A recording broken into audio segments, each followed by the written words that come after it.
პოლიტიკური შეფასებები არ წყდება საპრეზიდენტო არჩევნების გარშემო. საკუთარი უფლებამოსილების შესრულებას საარჩევნო კოლეგიის მიერ არჩეული ახალი პრეზიდენტი 13 დღეში უნდა შეუდგეს.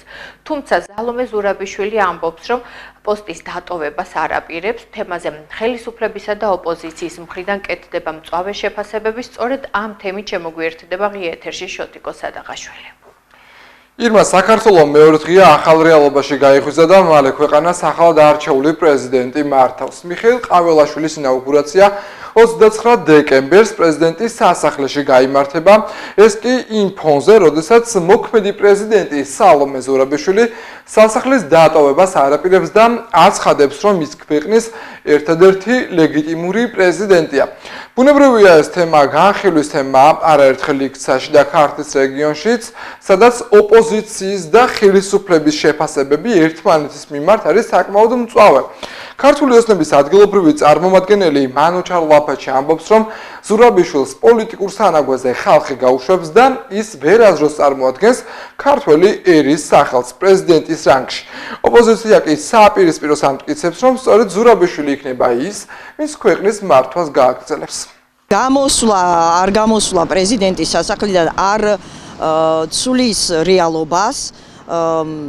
ქალბატონი სალომე, როგორც ვხედავთ, დღეს ავანგარდშია ქართული პროტესტის. მე პირადად მისთვის არ მიმიცია ხმა თავის დროზე, მაგრამ დღეს ქალბატონი სალომე და ორმაგად რომ ის ქალბატონია და ქართულ სინამდვილეში საამაყოა, რომ ქალბატონი მოიაზრება დღეს ლიდერად. სალომე ზურაბიშვილი ვინც აირჩია, რომელმა ხალხმაც აირჩია და მას ლეგიტიმაცია მისცა იმ ხალხს ეწინააღმდეგება და რომელიც მას უშვერი სიტყვით მოიხსენიებდა და არაერთ მე აღარ განმეორდები რასაკადრებდნენ მას, ეხლა გახდა იმათი პრეზიდენტი. ძალიან ბევრი შეცდომები დაუშვა, როგორც კანონმდებლობით გათვალისწინებული შეცდომები, ისე ქვეყნისადმი პრეზიდენტის ნაკის ვალდებულებებთან დაკავშირებით და მორიგ პროვოკაციას მგონია, რომ აქვს ადგილი, მაგრამ ყველაფერს თავის სახელი დაერქმევა, განვითარება და ჩვენი ქვეყნის ცხოვრება წავა კანონის ფარგლებში. სალომე ზურაბიშვილიც მიბრძანდება, სადაც მან ისტორიულ, ასე ვთქვათ, სანაგვეზე მოიპოვა ბოლოს თავისი ადგილი.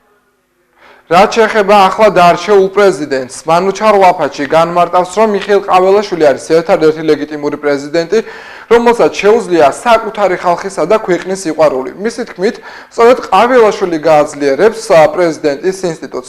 რაც შეეხება ოპოზიციის შეფასებას, ძლიერს საქართველოში კვლავ ახლად არჩეული პრეზიდენტის განათლებაზე აპელირებენ და მას არლეგიტიმურს უწოდებენ.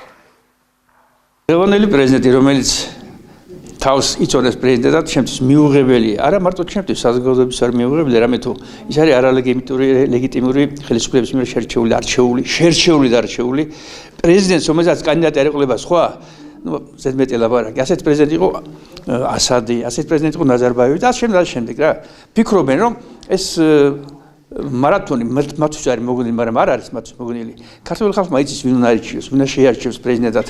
აქ არის საუბარი პრეზიდენტად არჩევაზე, მისი ცხოვრებისეული გამოცდილება, როგორც თეორიული, ასე პრაქტიკული გამოცდილება, ცოდნა, რომელიც მას არ გააჩნია. ლეგიტიმური პრეზიდენტი ყავს ჩვენს ქვეყანას, ბატონი მიხეილ ყაველაშვილი, მე მჯერავს, რომ არის ჭეშმარიტი ქართველი, პატრიოტი, რომელსაც უყვარს ქვეყანა, ქვეყნის მაცხოვრებელი და ძალიან ღირსეული პრეზიდენტი იქნება.